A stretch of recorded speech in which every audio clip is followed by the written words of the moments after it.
여호수아의 마지막 부분에 도달하게 되어지면 기본적으로 약속이 성취가 된 이후에 이제 새로운 시작에 관한 어떤 출발점이 되어지는 메시지가 계속 선포가 되고 있습니다. 첫 번째 메시지는 요단 동쪽 지파들을 향해서 전달이 되었었죠. 그리고 두 번째 메시지는 이스라엘 장로들과 두령들 앞에서 여호수아가 그 유언과 같은 이야기를 했던 장면을 우리가 보았습니다. 그리고 이제 오늘 우리 앞에 놓여 있는 것은 여호수아의 세 번째 명령이라고 할 수 있는 부분인데요. 이스라엘의 모든 지파들을 향하여서 여호수아가 던지고 있는 이제 메시지가 우리 앞에 좀 놓여 있습니다. 특별히 오늘 이 메시지가 전해지는 형식을 보게 되어지면 여호수아와 백성들 가운데 어떤 대화가 이루어지는 것처럼 기록이 되어져 있습니다. 그러니까 서로 화답한다라고 이야기할 수 있게 되어지는데요. 말하고 거기에 답하고 또 다시 말하게 되어지는 이 반복되는 과정을 통하여서 중요한 이제 메시지가 흘러가고 있는 것을 보게 되죠. 첫 번째 여호수아가 백성들을 향하여 던지는 이 말은 상당히 길게 기록이 되어져 있습니다. 1절로부터 15절까지의 내용인데 2절로부터 이제 15절까지겠죠. 1절은 해설에 해당할 거고요. 여호수아가 이스라엘 모든 지파를 세겜에 모으고 이스라엘 장로들과 그의 수령과 재판장들과 관리들을 부르매 그들이 하나님 앞에 나와 선지라라고 되어 있어요. 그러니까 이렇게 다들 모인 이후에 이스라엘의 어떤 온 회중이 회집된 이후에 여호수아가 그들 앞에서 이제 긴 이야기를 시작을 합니다. 기본적으로는 이제까지 그들에게 있었던 일들에 대한 것을 다시 한번 리마인드 시켜주는 어떤 이야기가 기록이 되어져 있지만 여기서 강조되고 있는 부분들이 좀 보입니다. 뭐냐면 이들이 이전에 다른 신을 섬기다가 그것으로부터 건짐을 받았다라고 하는 이 모티브가 처음부터 굉장히 주목할 볼 만한 어떤 포인트로 등장하고 있는 것을 보게 되어져요.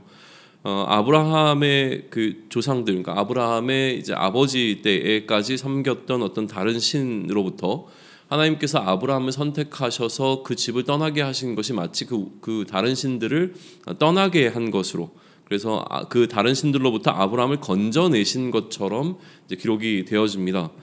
그리고 그렇게 건져서 하나의 어떤 지파를 이루고 민족을 이루게 되었는데, 그런데 그들이 다시 애굽으로 내려가게 되었으니 하나님께서 다시 그들을 애굽으로부터 건져내었다라고 하는 이 모티브가 계속 흘러가고 있는 것이죠. 그리고 어떤 상황이 처하게 되면 그 상황 가운데서 계속 하나님께서는 이스라엘 백성들을 건져내셨다라고 하는 것이 반복적으로 이제 이야기가 기록이 되어집니다.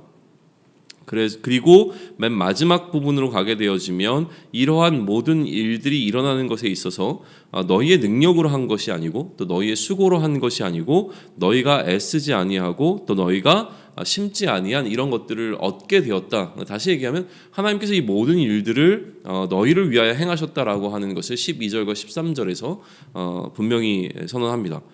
자, 이렇게 하고 난 다음에 14절로 넘어가면서 그러므로라고 해서 앞에서 일어났던 일들을 토대로 하여 이제 이들에게 전하고자 하는 여호수아의 진짜 메시지가 등장하는 것이죠. 그러므로 이제는 여호와를 경외하며 온전함과 진실함으로 그를 섬기라라고 선포하고 있어요. 그러니까 이게 결국 여호수아가 이 백성들을 모으고 그들에게 하고 싶었던 핵심적인 메시지에 해당할 겁니다.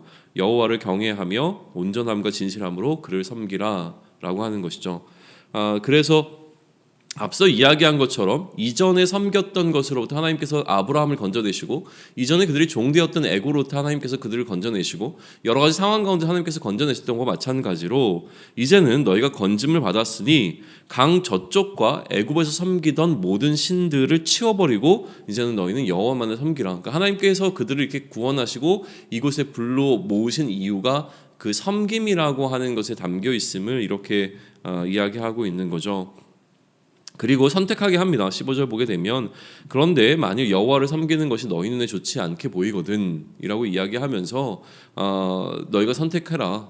둘 중에 어느 것이 너희에게 더 좋아 보이느냐라고 이야기를 하는데, 그런데 이제 여호수아의 신앙의 고백이 등장하죠. 그러나 나와 내 집은 오늘 여호와를 섬기겠다라고 모든 회중 앞에서 선언하는 장면을 우리는 보게 되어집니다.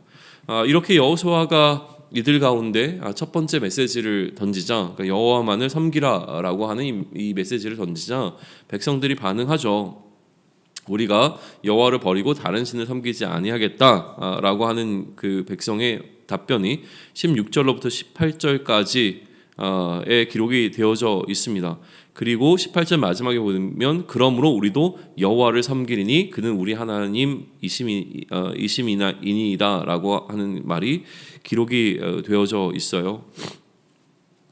자, 그러자 이 백성의 답변을 듣고 나니까 여호수아는 다시 그들을 향해서 또 두 번째 메시지를 전하게 되어지는데요. 이번에는 같은 맥락 속에서 출발을 하지만 그러나 경고가 묻어 있는 이야기를 합니다. 여호와를 섬기라라고 이야기를 했지만 이 두 번째에서는 만약에 너희가 여호와를 섬기지 못할 경우에 관한 이야기를 하고 있는 거죠. 만약에 너희가 여호와를 섬기지 못하면 그리고 이방 신들을 섬기면 복을 내리신 후에라도 재앙을 내리고 너희를 멸하실 것이다라고 하는 이야기를 하죠. 그랬더니 백성이 다시 강력하게 얘기합니다. 아닙니다. 우리가 여호와를 섬기겠습니다라고 21절에서 이야기를 하게 되어지고요. 그리고 난 다음에 여호수아는 이제 세 번째 메시지를 던지는데 이때는 조금 더 적극적으로 이야기를 하기 시작합니다. 이제는 증인을 세우는데 그러니까 맹세를 하게 하는 것이죠. 그들이 이렇게 얘기하는 것을 더 확고하게 하는 단계를 밟아갑니다. 22절에 보게 되어지면 너희가 스스로 이 너희 말에 대하여 증인이 되었다라고 하는 이야기를 하면서 모든 회중들이 모여 있는 가운데 그들이 이야기한 것이 스스로 자신들을 향한 어떤 증거가 되도록 하는 방식을 취하고 있습니다.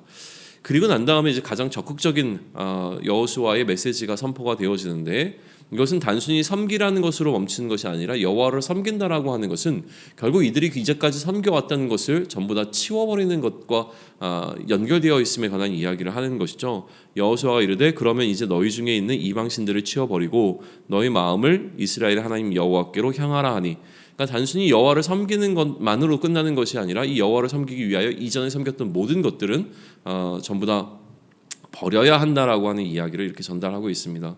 그랬더니 백성이 여호수아에게 이렇게 답변하죠. 우리가 여호와를 우리가 섬기고 그의 목소리를 청정하겠습니다라고 이야기를 하자 이제 해설이 등장하게 되어지는데 25절로부터 28절까지는 이처럼 이야기됐던 대화를 토대로 하여 언약이 갱신되고 있습니다. 그래서 그날 여호수아가 세겜에서 백성과 더불어 언약을 맺고 그들을 위하여 율례와 법도를 제정하고 이것을 하나님의 율법책에 기록하고 그리고 난 다음에 큰 돌 하나를 여호와의 성소, 그러니까 여호와의 임재가 있는 그곳 옆에다가 세워놓고 그것을 통해서 사람들이 바라볼 때마다 오늘 있었던 이 서로 간의 약속이 되었던 이 부분을 기억하도록 하는 그 상징물로서 그 돌을 기념비적으로 세워놓는 것을 우리는 보게 되어집니다.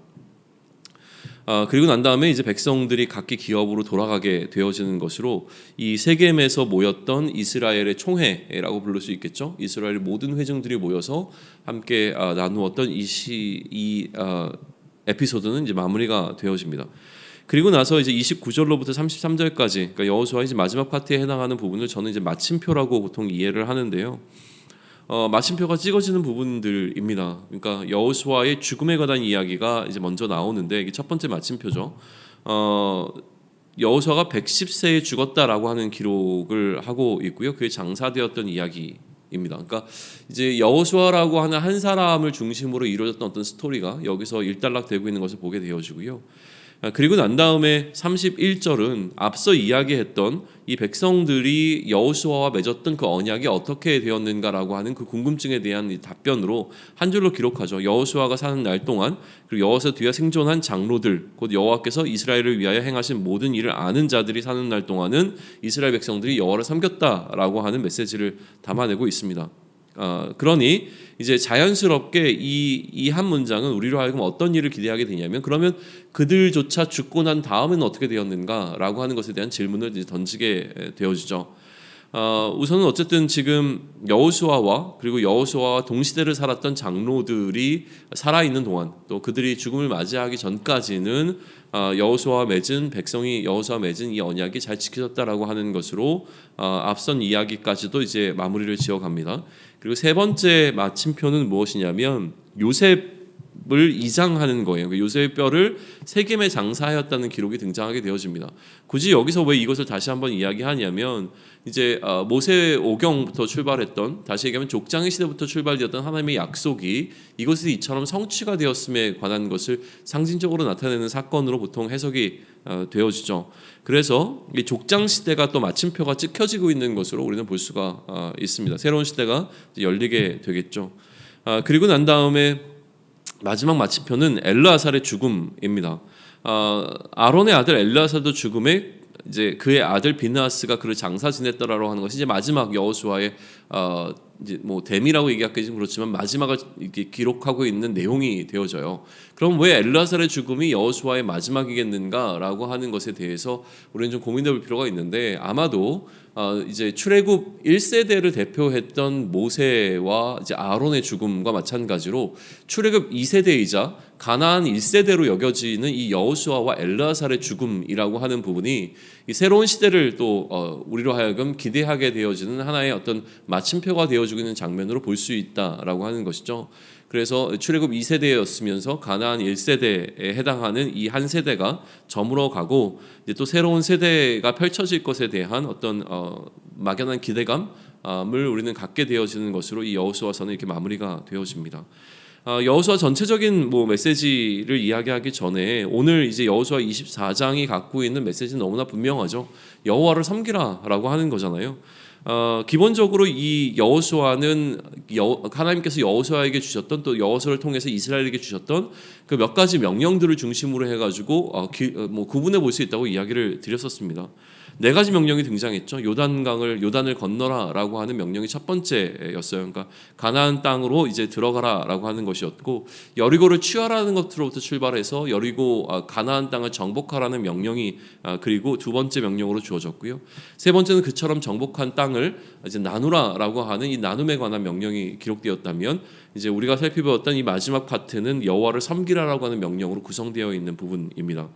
여호수아의 구조가 이러한 명령을 통해서 이제 구분되어진다면 1장부터 이제 5장 중반까지는 약속의 땅에 입성하는 내용, 그리고 5장부터 12장 마지막까지는 약속의 땅을 정복하는 것, 그리고 13장부터 21장까지는 약속의 땅을 분배하는 것, 그리고 22장부터 24장까지는 약속의 땅에서의 삶에 관한 어떤 부분을 그 땅에서 이제 어떻게 살 것인가, 여호와만 섬기라라고 하는 것을 담아내고 있는 것을 볼 수 있어요.